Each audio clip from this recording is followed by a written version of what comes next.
Good afternoon. I'm NASA Shaniqua Vereen, and we are live inside the White Flight Control Room at the Johnson Space Center here in Houston, Texas. We are bringing you live coverage today of the Distant Retrograde Orbit Departure Burn. This is a quick burn expected to fire for 1 minute and 45 seconds, beginning at 3:53 and 50 seconds p.m. Central Time, 4:53 p.m. 45 seconds Eastern Time. The Distant Retrograde Orbit is an elliptical orbit or oval shape around the moon. This orbit is unique to Artemis 1, testing out its various systems and will not be used on future Artemis missions. Later, we'll have NASA's Dan Hewitt back at the moon board to explain a little bit more about the distant retrograde burn and how it affects leaving the distant retrograde orbit. And NASA's Robin Elgart is here later today to talk to us about the deep space radiation environment and what she is doing to help further our knowledge on space beyond lower Earth orbit.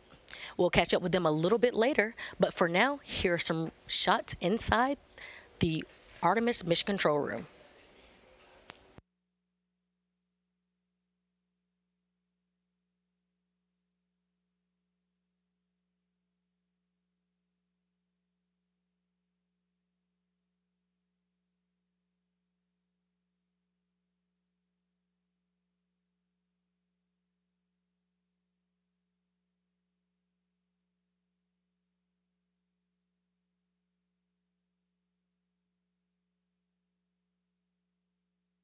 And we're hoping for some views from Orion a little bit later. Currently, you're seeing the arrow tracker used to track Orion.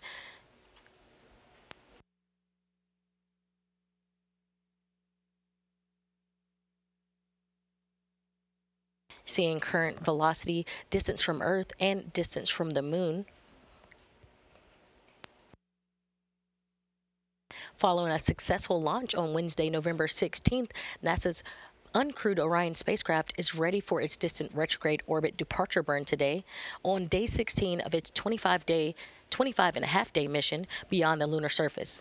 Orion lifted off atop the Space Launch System rocket at 1:47 a.m. Eastern Time from Launch Complex 39B at NASA's Kennedy Space Center in Florida. The distant retrograde departure burn prepares Orion for a second lunar flyby, or that RPF, the return powered flyby, and Earth insertion burn, and finally preparation for a re-entry and splashdown planned for December 11th.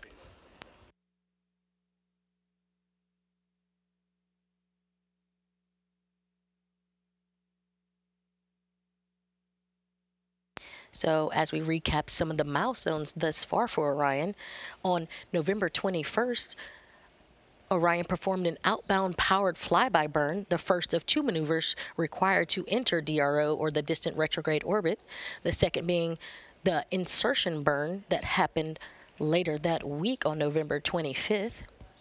At the time of the outbound powered flyby, Orion was just 81 miles above the lunar surface. Throughout the mission, the spacecraft performed a series of outbound trajectory correction burns to put Orion in the proper configuration to enter the distant retrograde orbit. So remember, 81 miles above the lunar surface on November 21st, and by November 22nd, Orion exited the gravitational sphere of influence of the moon and was at a lunar altitude of nearly 40,000 miles.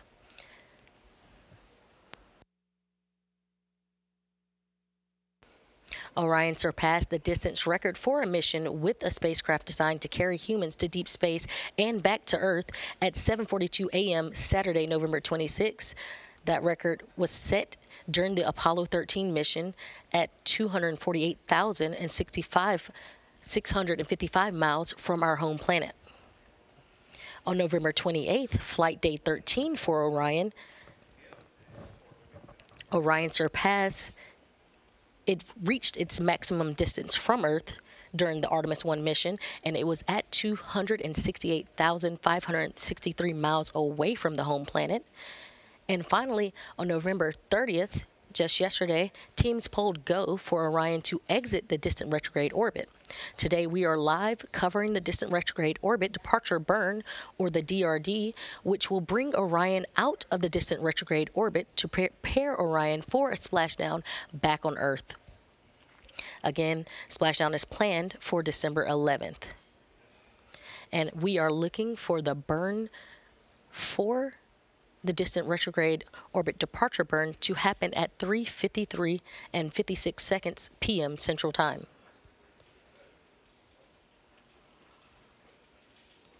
Again, let's get a little insight from NASA's Dan Hewitt at the moon board. It's been a fantastic mission, but all great things must come to an end. It is time for Orion to leave its orbit around the moon and come home. So we are getting ready for distant retrograde departure. This is going to be a firing of those engines on the European service module to actually commit us to leaving the lunar orbit and coming back towards Earth. So we're again going to be using that large main engine to start to swing us back in close so we can do essentially a slingshot around the moon. We'll be dipping in again for another powered flyby, this one called the return powered flyby, which is really going to kind of fine tune our path back towards the atmosphere. But the one really committing us to come home is going to be this one that's coming up, this distant retrograde orbit departure. So for Orion, it's going to be farewell to the moon until it starts making its way to us back here on planet Earth.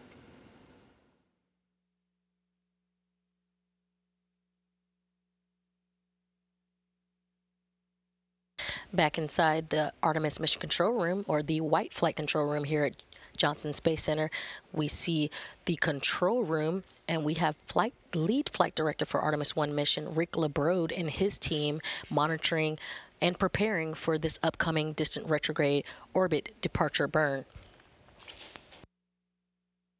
Here with me now, I have a special guest today on console. This is Robin Elgart, space radiation element scientist. She will discuss the deep space radiation environment and what we are learning on missions like Artemis 1. Hi, Robin. Thank you for joining me today. Thanks so much, Shaniqua. I'm happy to be here. And can you tell everyone what a space radiation element scientist is? Of course. So as a space radiation element scientist for the Human Research Program at NASA, I am responsible, along with my excellent team, for developing and executing a robust research strategy to understand, characterize, and hopefully mitigate the health impacts to humans from the space radiation environment. And so when we talk about space radiation, why does NASA care? Well, turns out space is a radiation environment, and so our astronauts are actually radiation workers. And so that means that we know that radiation is a health hazard for them, and we need to do our best to characterize that and mitigate that. And so this radiation comes from 3 different places in our universe. First, we have our galactic cosmic rays. Galactic cosmic rays are theorized to be the result of stellar explosions, where things like supernova are accelerating particles throughout the universe. Right? And so you can imagine how fast these particles are going.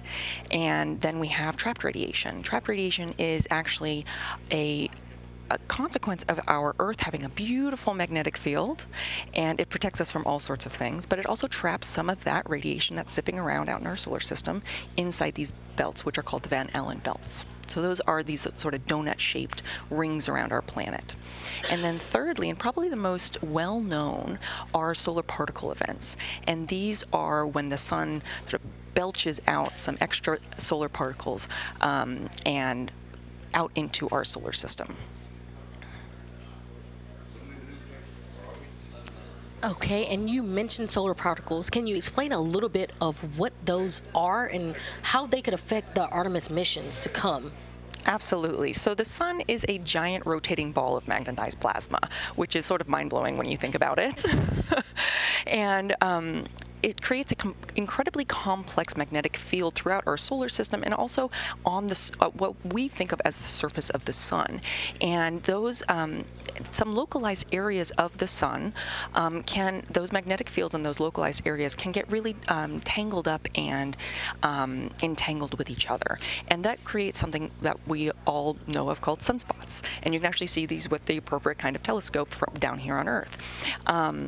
These sunspots can create sort of active regions where the local magnetic fields are really entangled. And just like anything, you can, something that builds and builds and builds energy, at one point it just gives up. And so these magnetic fields, they break and they reconnect down into a lower energy state. That energy has to go somewhere. And so that energy is released at this huge amount of energy release, some of which can actually push particles out from the solar corona, as well as the particles out in the solar system out into the solar system. And so that's what's called a solar particle event, when those particles are accelerated out from the sun out into the solar system. Awesome, and that is definitely something worth caring for.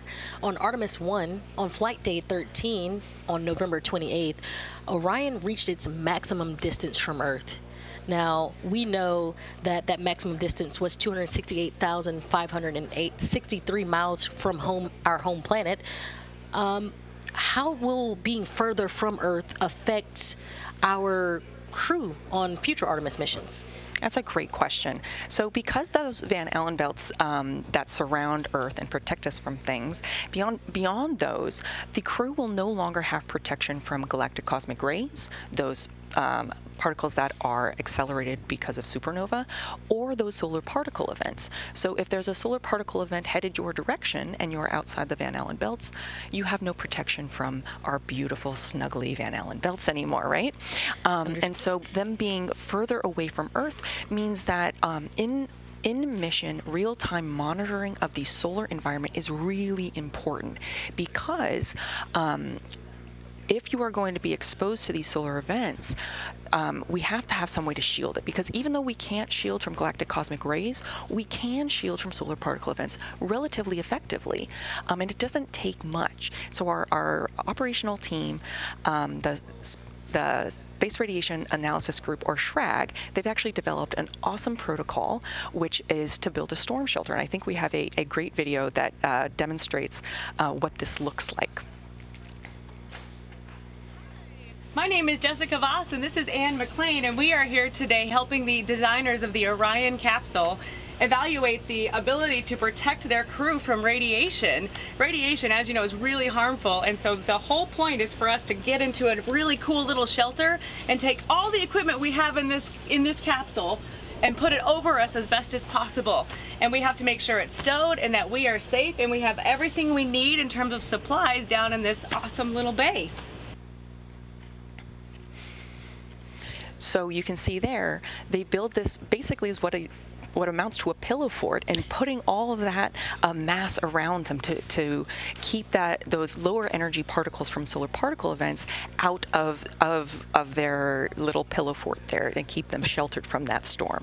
And you're saying pillow fort, but the pillow fort is stowage bags and different things that are already in Orion for the crew, and they're using that during a solar particle event to protect themselves. That's exactly right. And so they can hang out in that little area for the entirety of the event. Of course, they can come in and out of that shelter. They don't need to stand there the whole time, but we want them to spend as much time as they feasibly can inside that shelter. And right, it's just using stuff that we already have on board to sort of even out that mass distribution. Gotcha. And so as far as protection goes, again, for our astronauts on future missions, we know this is an uncrewed mission, but future missions will have astronauts aboard. What can we expect beyond this for astronaut protection in terms of radiation? Great question. So like you said, this is, it's uncrewed, but even on these first short-term missions, we are still learning things about the radiation environment. We have a radiation detector up there now, HERA, which is constantly taking data right now, and we're actually seeing how what makes that pillow fort. We have a sensor in there right now, and we can see that it actually is providing protection compared to the sensor that is outside of that bay when they transited through the Van Allen belts, because it's a similar type of radiation to solar particle events. But moving forward, the uniqueness of the space radiation environment really makes for a hefty challenge when it comes to doing research down here on the ground. So we don't have the same amount of protection strategies up in space as we do down here on the ground. Usually when you're in a radiation oncology department, you have time, distance, and shielding. Well, in space, You can't get away from the solar radiation and the galactic cosmic rays, and you can't really shield it either. So the only thing we have is time. But of course, if we're talking about a year mission to the moon, we're talking about 3 years mission to Mars, time starts to become a problem too. So that's where the space radiation element is coming up with new strategies of how we might be able to protect the crew, which includes things like health monitoring, early disease screening for the things that we are concerned about, including cancer, cardiovascular disease, immune changes, and potentially even neurocognitive defects, as well as looking for some sort of compound-based countermeasure that can help the body protect itself from that biological damage. We might not be able to stop the physics, but we might be able to help the biology. That's amazing. I know our crew will need to be protected from those rays as we enter into future Artemis missions. On our future missions, we talked about the protection, we talked about space radiation. Is there anything left that we didn't talk about that would be relevant to what we're learning about space radiation on this mission or even future missions that are planned? On this mission in particular, I really just want to give a huge shout out to our operational team, the Space Radiation Analysis Group, because they have worked so hard on getting their detectors up to speed, and they're really starting to see their models play out. You know, they saw when Orion went behind the moon and came back out, and we finally got that signal again. Sure enough, there was a 30% drop because of the moon itself providing shielding to the capsule. And so just a really huge shout out to that team, because they have done an amazing work. They're working 24-hour console to support this mission, and they really deserve mad props. Thank you very much. And thank you, Robin, for coming and joining us here today, telling us a little bit about the deep space radiation environment and why it's important to the Artemis missions overall. Thank you so much, Shaniqua. Happy to be here. Thank you.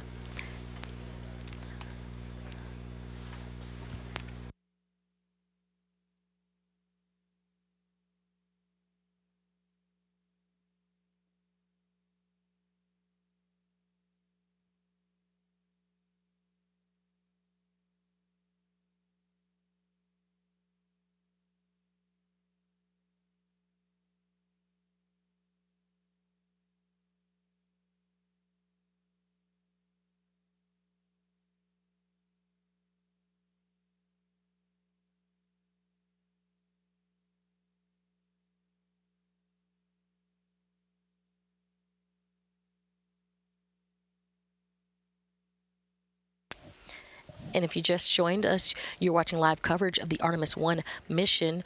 Today, we're on day 16 of the 25-and-a-half-day mission. We are currently awaiting the DRD, or the distant retrograde departure burn. And we're looking for that burn to happen at 3:53 and 56 seconds p.m. Central Time, 4:53 and 56 seconds p.m. Eastern Time. So about 4.5 minutes out now from that burn.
If you're just joining us, we're live inside the White Flight Control Room at the Johnson Space Center.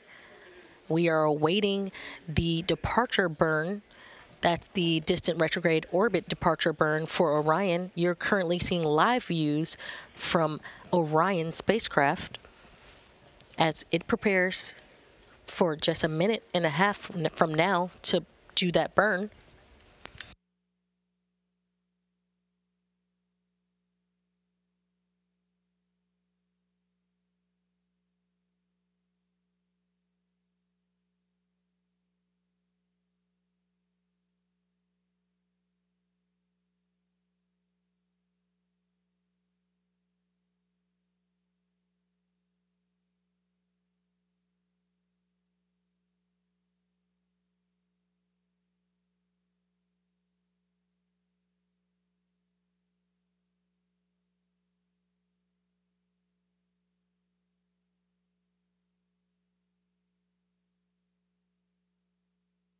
And just about 10 seconds away from that burn beginning.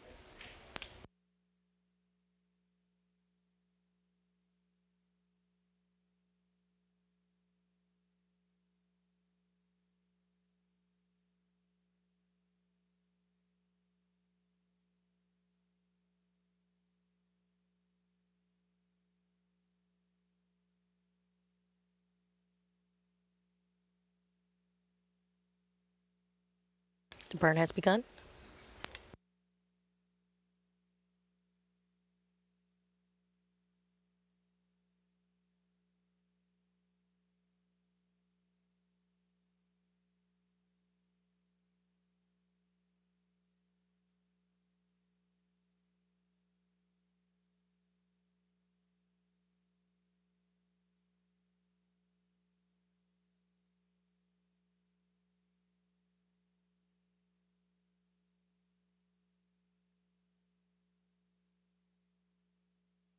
And we're halfway through the burn.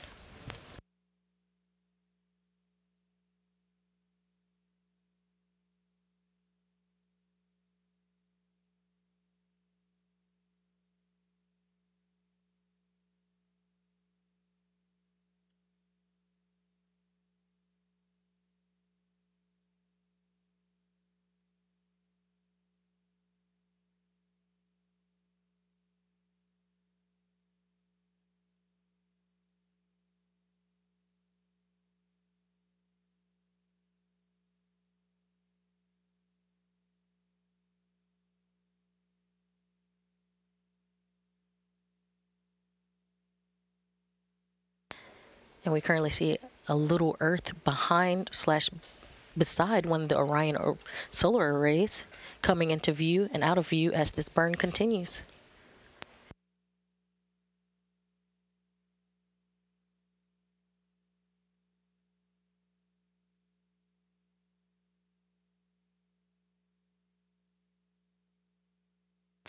And a nominal burn has been called in the room.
And with a nominal distant retrograde orbit departure burn, Orion will leave its distant retrograde orbit, preparing Orion for a second lunar flyby, that return-powered flyby burn that we discussed earlier, an Earth insertion burn, and finally preparation for re-entry and splashdown planned for December 11th.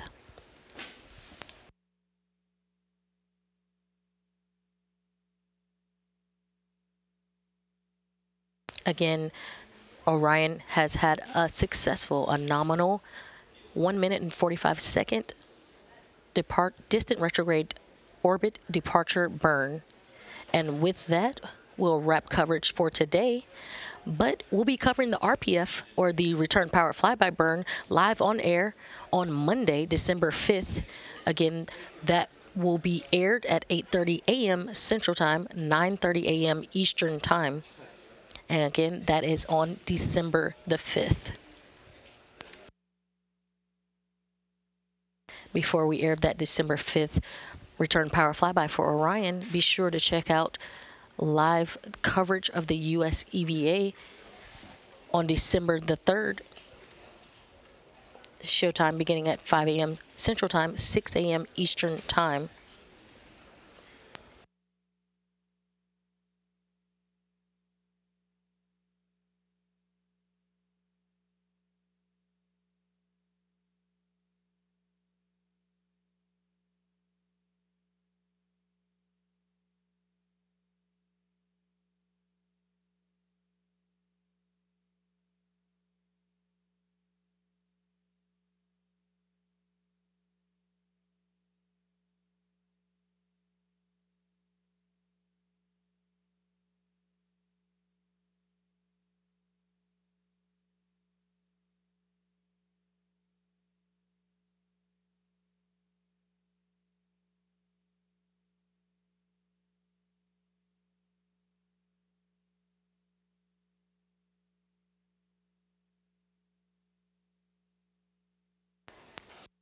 Our live views from Orion have gone.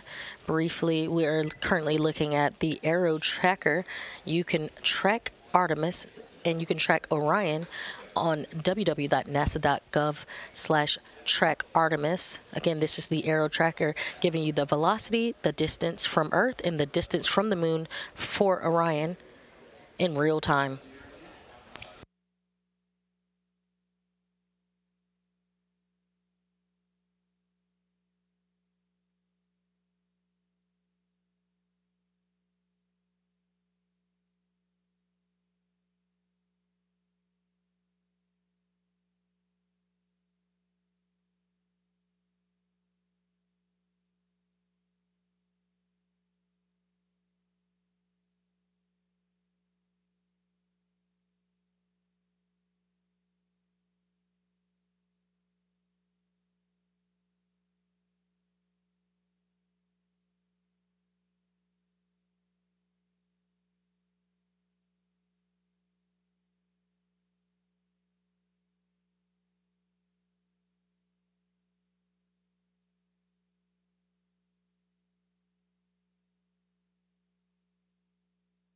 Again, we had a nominal distant retrograde orbit departure burn.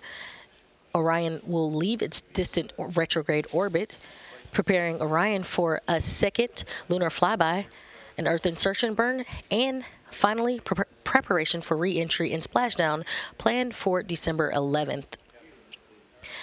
That'll end our coverage there. However, we'll be covering the RPF burn live on air on Monday, December 5th, beginning at 8 a.m. Central Time, 9 a.m. Eastern Time. And before that burn coverage, we also have live on air Saturday, December 3rd, the U.S. Spacewalk 82, and that will start at 5 a.m. Central Time, 6 a.m. Eastern Time. And be sure to follow along with our daily blog posts as Orion continues its journey to the moon and beyond and prepares for its trip back home. Follow the blogs at blogs.nasa.gov/Artemis. Again, thank you for joining us, and that'll wrap coverage for today. This is Mission Control, Houston.